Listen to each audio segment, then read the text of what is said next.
Hi folks, are you sitting comfortably? Because I am. This is Kyle Thomson Presents, and I'm here with one of my good friends, Jamie Brewer. Take it away, Jamie.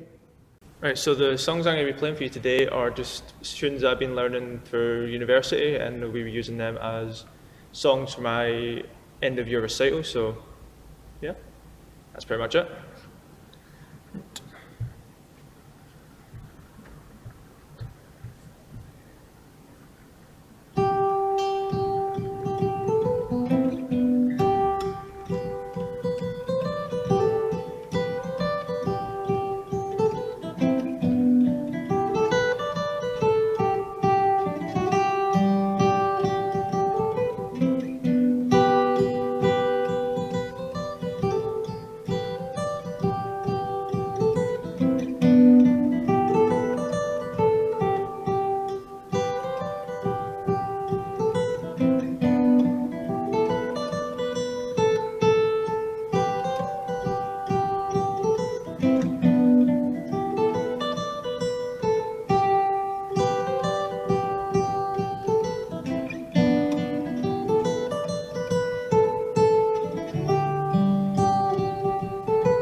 Hiya folks, welcome back to Kyle Thomson Presents.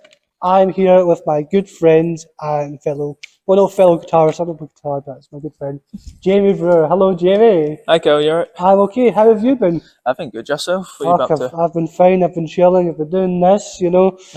I'm too busy chilling, as they say. But Jamie, thanks for doing this. Yeah, no bother, honestly, I appreciate that. It's not bother. So let's just start right at the beginning, slap down. When was the first time you picked up a guitar? First time I picked up a guitar was, I would say, about 2015, 16, around that time, just before high school. Right. So I remember where I was actually. It was in bloody Toys R Us, of all places. They're selling these like cheap 20 quid guitars. Nice. So I was like, I don't know what made me think. I said to my dad, I was like, Dad, can I get it? And he was like, not too sure. Ask your mum. So I phoned my mum. I was like, Mum, can I get a guitar? He was like, fine. I was like, okay, cool. So then I brought it home. It was like no tuned or anything. So it was like just, I had no clue though. But it was like, so I just started picking up, playing it. It just sounded horrible, but it was fun to me when I was like 10 or 11. You have to start somewhere. Exactly. Which is fair. And what drew you to do traditional music in the first place? It was kind of an accident that I kind of fell into traditional music because at home and all that, I didn't have traditional music. Like, especially like there's no culture of that. It was mainly just like 80s and like 90s dance music type stuff.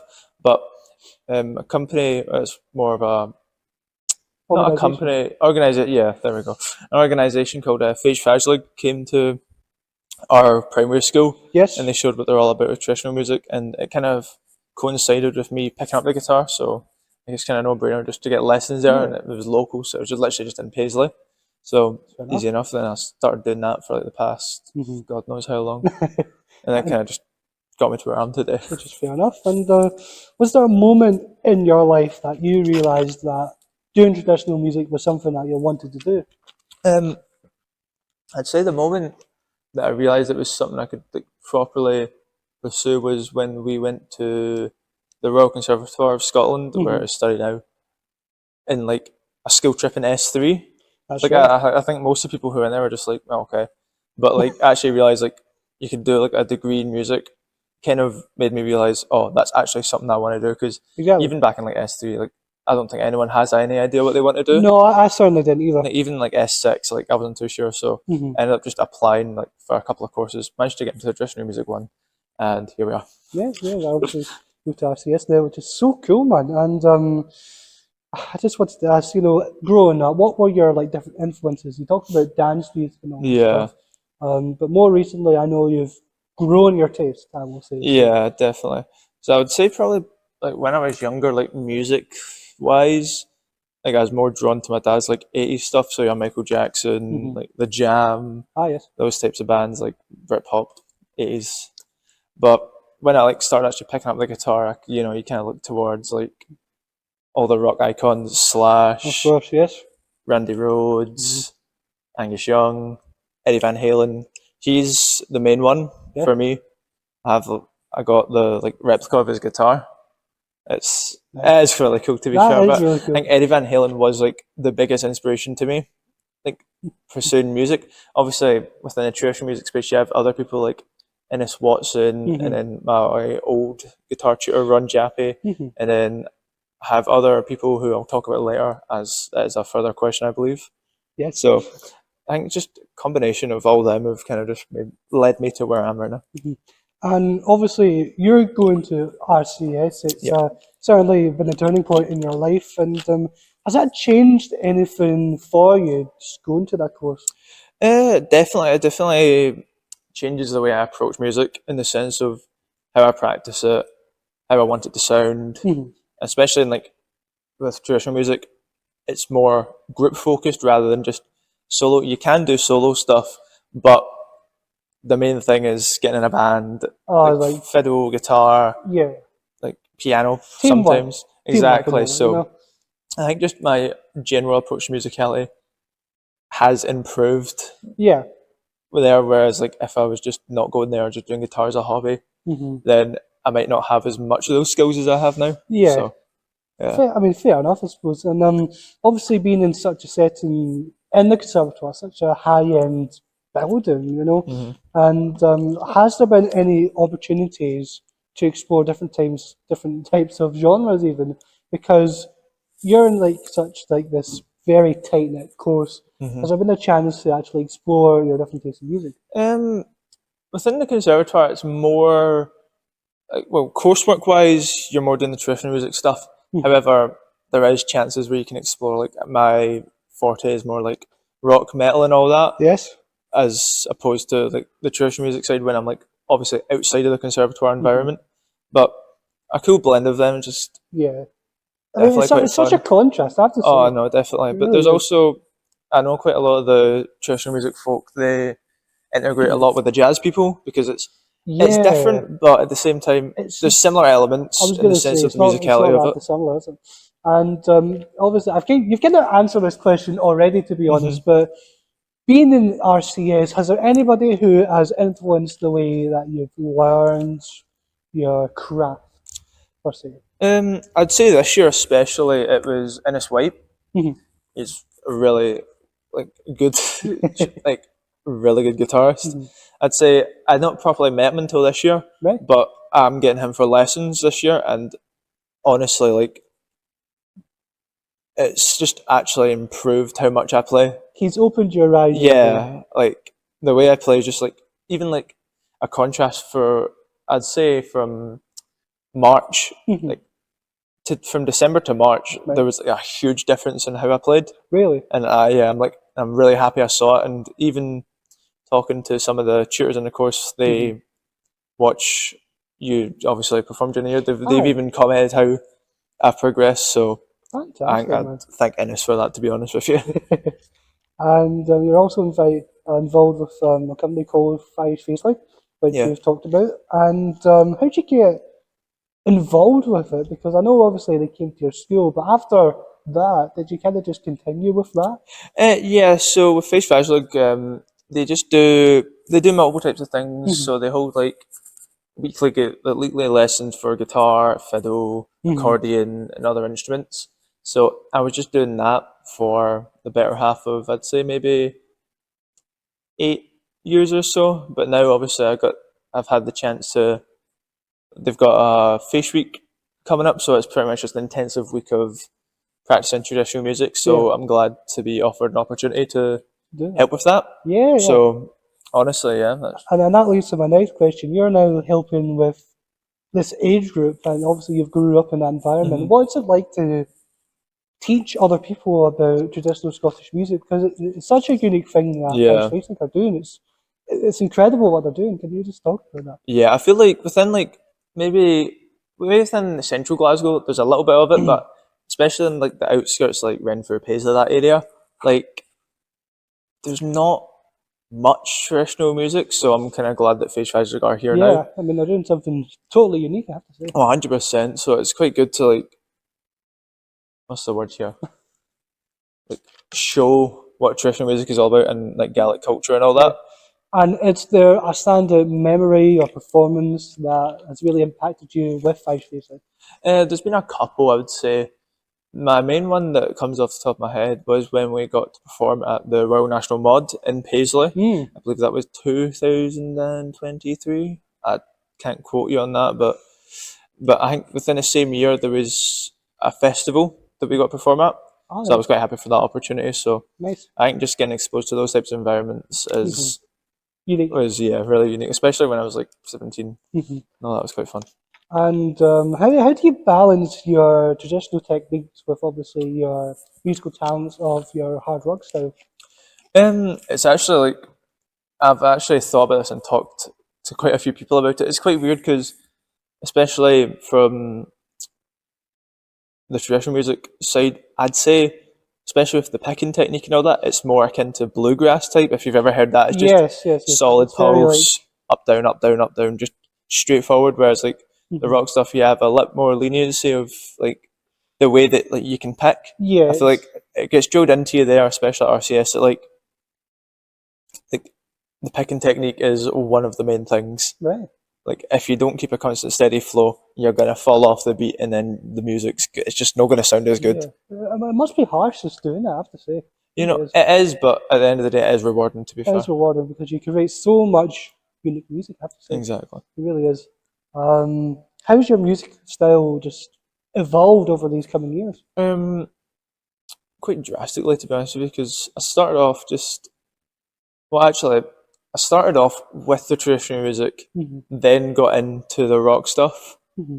That kind of took over for a few years, and then obviously when I applied to RCS, the traditional music became my focus. Mm-hmm. So I think it was cleaning up, as I was saying, like the picking stuff, and then just making sure everything's clear, that type of stuff. Mm-hmm. Like, it was quite a weird change because it went from me just practicing at home on my electric guitar to Yeah. like actually having to sit in front of people, perform, making sure it actually sounds good, Yeah. and like getting, I wouldn't say criticize on it, but advise what to do with it. Mm-hmm.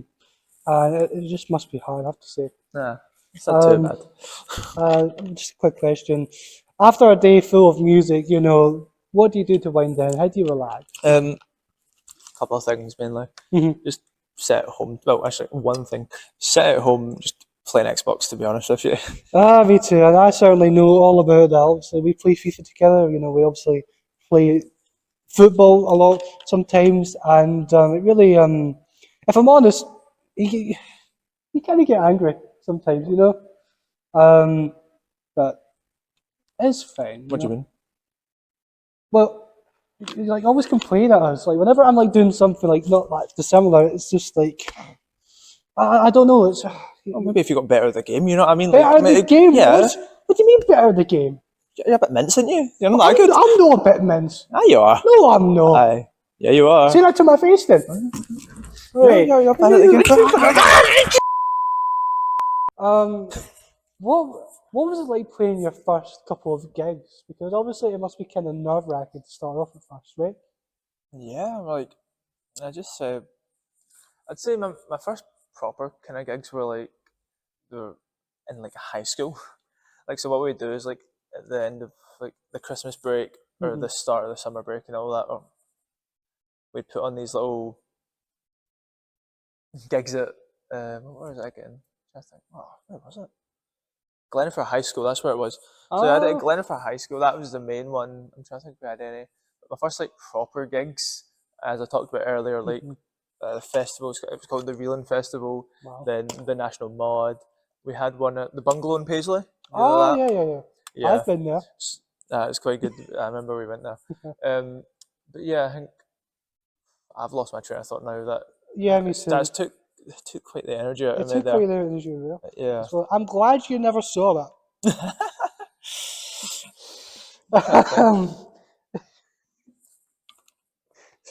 So Jamie, if you